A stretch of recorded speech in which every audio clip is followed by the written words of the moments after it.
And you already know it's your boy Pan B Rock, man. And right now you tuned in to the Swaggy Sports Talk, hosted by my brother, I So Swaggy. Oh yeah, that way. What's going on, everybody? Welcome back to another episode of Swaggy Sports Talk, episode 4, I believe. It's your boy Iso Swaggy, your host as well, you know what I'm saying? And this is the second time I had to record this episode because I forgot I left my mic on mute. So that's my fault, guys. So sorry about that, man. That was a good first session I had too, talking to myself, you know, but I'm gonna try to remember what I said and give a recap for you guys real quick, you know. But let's start off by the breaking news. Breaking news. For us, or I don't know how many of you guys are Chargers fans out there, but for us Chargers fan out there, we just signed our new head coach for the Los Angeles Chargers. His name is Brandon Staley. Almost said Stanley. Brandon Staley. He's the defensive coordinator coach for the Los Angeles Rams. But we signed him, I believe, Sunday night, right after the Buccaneers and Saints game. So super excited for him. Can't wait for his press conference to come out. See what he got planned in store for the Chargers. So far everybody's like excited to see what he's gonna bring to the table. Pretty much all the players on Twitter I've seen as well, they're all juiced up about him. They want to see. They're actually kind of like bought in already as well. I don't know how, but yeah, I guess he has a good track record. I guess he was former QB back in high school as well, so he knows how to read the both sides of the field, basically, offensively and defensively. So hopefully that pushes Justin Herbert in the right direction. I believe Jalen Ramsey, who played for him this current season with the Rams, he said he's the best coordinator that he ever played for. So that's good news to hear from him, especially a guy like Jalen Ramsey, who's like very emotional, very I would say demanding as well. But if he could get his respect like that, I assume that he's a goddamn good coach, you know. So this is exciting news for us Chargers fans out there. Can't wait to see who he signs as well for all his coaches, coordinators. I want to see if he keeps Pat Pendleton as maybe the OC or QB coach still. Who knows? I believe Shane Steichen is still on a contract with the Chargers. So let's see if he brings him back too. I believe Tom Telesco is giving Brandon Staley the keys to the Chargers basically and let him pick who he wants for his staff, you know. So it's gonna be a whole new fresh start. Super excited for this. Can't wait for the new 2021 season. Hopefully everything goes back to normal so we could attend all the games and whatnot, you know what I'm saying? I still want to go there one day. So SoFi Stadium, go check it out real quick, you feel me? So big news there for Chargers. I just can't wait for to see what he got in store for us, you know. Maybe he brings us to 16-0. Who knows? Super excited for him. But let's get on to the crazy jam-packed sports weekend we had recently.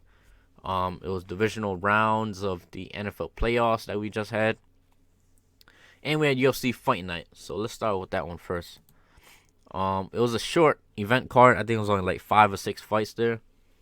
A lot of underdogs won. Let's see, there was 1, 2, 3. Basically 3 underdogs that fought on the card. They all upsetted all the favorites to win. Good thing on a bet like on the undercards. And then in the old man fight, there was Carlos Condit versus Matt Brown. Carlos Condit won that one. I didn't really watch that. I didn't even get to watch that fight because I was tuned into the NFL more. But then I was tuned in to Max Holloway's main event fight. Crazy. So far, probably like the best performance I've seen. I mean the year just started, but it's gonna be tough for somebody to top his performance the way he did to Calvin Kattar. Like all 5 rounds, he was like looking like Muhammad Ali out there. You know what I'm saying? That dude's bobbing and weaving. Calvin Kattar was like hitting air basically, like I don't know, man. Max Holloway, he on a new level right now. From what I see, I think like he just hit his prime or something like that. But overall, crazy fight, man. It was like kind of a war almost, but like not really. Like I think Max Holloway like stole the show after like round 3 or beginning of round 3. That's when he started like bobbing and weaving and like he was talking to Calvin K like in the cage saying I'm the best for a reason and whatnot. But hey, man, I can't wait for Max Holloway's next fight and see what he does there. Hopefully he gets another title shot against who's fighting for the title right now? They have T City, Brian Ortega against forgot his name. Some Australian guy, the little short guy, but that one's gonna be a good matchup. Hopefully Max get the winner of that one and probably get a shot at the title once again, because he truly deserves it after that performance. Even Joe Rogan said that was like the best performance he ever seen in the octagon. So it's gonna be tough for anybody to top that, and I wouldn't want to beat anybody to be fighting Max Holloway next, because he's on a different wavelength right now. He's doing crazy cheesy right now. That's how good he is. But yeah, man, that was it for the UFC Fight Night. Really, that was like the only entertaining fight that I skimmed through and saw, So that was pretty much it. And now for the NFL Divisional Playoff rounds. Man, crazy. The first game was the Green Bay Packers against the Rams. I had the Packers doing what they expected to do in that game. Like, wasn't really any comp, just because they had probably like a 60% healthy Jared Goff out there. So I didn't give the Rams a shot at all on winning. Basically played out how it was in my head. The Packers could have ran it up a little bit more, but I think it was Lizardman dropped a wide open deep ball that could have went for 6. Would have probably totaled out the Green Bay Packers score to like 40 maybe. Damn, too much juice. Got the gas in my throat, But yeah, guys, Aaron Rodgers, man, he's looking like a true MVP out there. Like, making every throw he wants. He's not even force feeding it. Like, he just knows how to put it like on the money, And like, it's tough for defenders to defend a perfect ball. I don't think it's possible to defend a perfect ball as well. So Jalen Ramsey wasn't pretty much a factor. I seen Adams getting every catch that he wanted out there. I believe he got a touchdown over Ramsey too in the end zone, like on a quick I don't know how they call that play, but yeah. Quick, like left to right type thing, like Tyreek Hill does all the time. So he beat Ramsey there. And overall sent the Rams home packing, So now the Packers are gonna be hosting the NFC Championship in Lambeau Field. So that was pretty much it for the first matchup there. Then we got the Ravens against the Bills. This one disappointed me the most because I had high hopes for Lamar Jackson. Thought he was gonna do what he do, like ball out and whatnot. But he looked like what's that phrase called? A deer in the headlights, yeah. Couldn't do nothing at all. Couldn't run. Every time he tried to throw, the pocket kept collapsing on him. Couldn't do nothing, man. And I bet a lot of money on him. I lost almost all my parlays just because I put the Baltimore Ravens to win it, but they clearly didn't. I don't know, man. Like, I didn't like the play calling, how they had first down, run, second down, run, third down, run. Run. That's all the Ravens did. And when they tried to pass, it was like an obvious pass, So they didn't really give Lamar Jackson a true shot at like slinging it, I understand it was windy and all of that, but this is the playoffs. You're gonna have to try to throw it, You can't be one-dimensional. Otherwise, the defense is gonna read it like nothing. And then when he did actually throw it, like try to throw it for a touchdown, threw a pick 6, 100-yard return from the Bills. That was a crazy play. Otherwise, the the Ravens could have had a chance to come back. It would have been 10-17 at the time, but nope. And it was really windy that day too, because I think Justin Tucker missed like 2 field goals in the first half. Could have been up 9-3, but they went into the half 3-3. And then, I don't know, they just collapsed in the second half, the Ravens. Couldn't produce nothing on offense at all. Josh Allen was picking apart the defense easily. No hesitations there.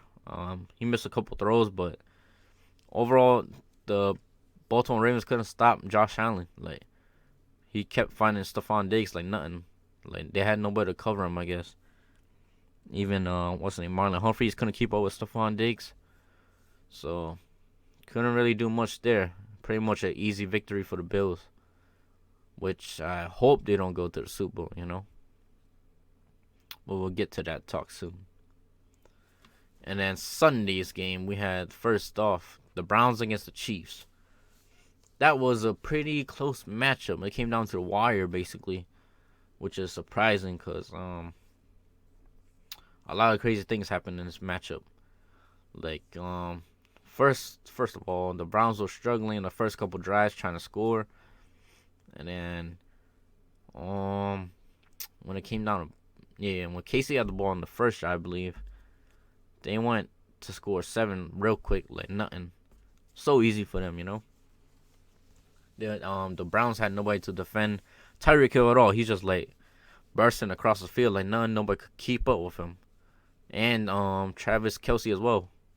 There was like no true personnel to like defend those two guys. So the Chiefs kept on eating up the Browns defense like nothing.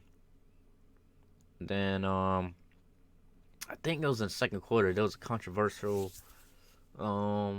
touchdown. Yeah. Okay, so Rashad Higgins, I believe that was his name. He caught almost like a deep ball, like 20-yard pass probably. Stumbled going into the end zone, tried to stretch out, fumbled it before he even crossed the pylon into the end zone. Got called back for a touchback. Big controversy there. I don't like that foul at all. Or not a foul, but I don't like that rule at all, you know. It makes it unfair for the offense, like, to get so close to score and then you just, like, basically turn over the ball like that in the end zone. It's pretty disappointing, guys. So, hopefully the NFL looks into that rule and change that, because I do not agree with it at all. That's, like, the worst feeling ever when you travel.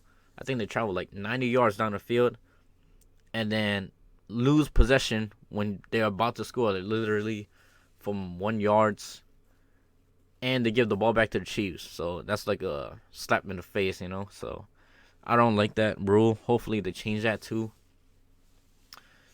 I forgot his name. Something Surly. Yeah, he came in hot, leaning with the helmet, and surprised that call didn't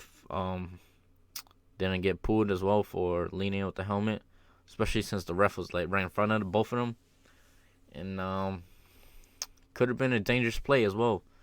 But Higgins got up like nothing, so I guess that head-to-head collision didn't really affect him, but it was more like disappointing in him for like fumbling.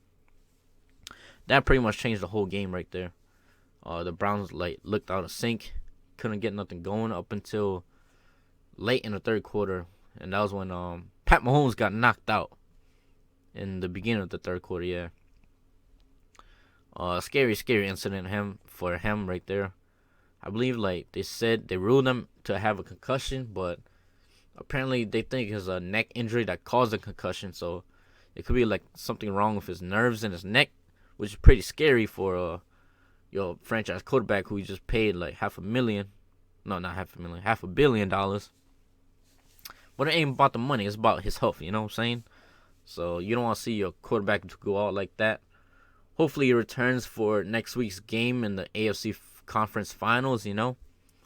So that one is pretty iffy for the Chiefs if he can't play, you know. So hopefully he comes back and play and give the Bills a whooping, you know what I'm saying? Because I hate the Bills. But anyways, the Chiefs, they won in a close one. Browns had a chance to win this game, but they failed to do it in the fourth quarter. They had they got the ball back around 8 minutes, I think, and they couldn't get nothing going offense, so they punted it back to the Chiefs with 5 minutes left, and I don't know. They tried to. I guess they thought playing against Chad Henne, they wouldn't have a chance. They would get a chance to get the ball back, but they thought wrong. Sorry, guys, I had a burp. But they thought wrong. Chad Henne came in slinging that thing out there. He threw a pick. Doesn't matter. When it came down to the wire, he came through clutch for them. I think it was a 3rd and 14 play that they had, and he ran for it, looking like Superman out there running for it, you know what I'm saying? But then he dove too early, I think, and then they ruled him short, 4th and inches. And then who would have thought on this gutsy call right here that the Chiefs are going to pass on the 4th and inches. I believe Tony Romo and all the TV broadcasts and what is it called, analysis, they all thought that the Chiefs were gonna try to draw the Browns off sides, but apparently not. They hiked the ball, and they did a little screen draw play, rolling to the right, and they gave it to who, their best wide receiver on the team, Tyreek Hill, which the Browns, they should have played tight D on him, or maybe double him, because there was a risky chance that the Chiefs were most likely going to throw the ball on that play, because they barely run the ball. And to me, I don't think Andy Reid would be willing to decide the game on a run. He'd rather put the ball in his QB's hand and try to win it for them, So he rolled out right, gave it Tyreek Hill, boom. That's it, game over. And then 2-minute warning, they just nailed it after, and that was pretty much it. So yeah, hopefully Pat Mahomes come back for next week, or actually this Sunday, I believe.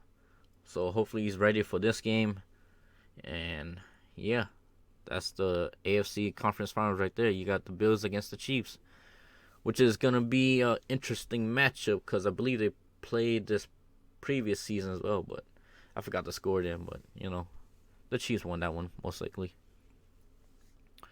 Okay, so last and final game of Sunday night was the Bucks and the Saints. Very, very, very emotional game for Drew Brees, because this was basically his last game of his career, and Tom Brady just spoiled it for him, 30-20, the Bucks. First half, it was actually kind of close. They were playing tight, super tight, glue D defensively on every wide receiver on both sides, Buccaneers side and Saints sides. Didn't allow any big opening plays to happen on their defense. And yeah, it was going to the half, neck and neck. I believe it was 13-13 going to the half. Super tight game, and then it just went downhill in the third quarter for the Saints right there, which ultimately cost them the game. Drew Brees, he kind of I want to say dropped off in the second half, but he kind of I don't want to say slack off here, but he did bad in the second half, just put it that way. We got a sample size of James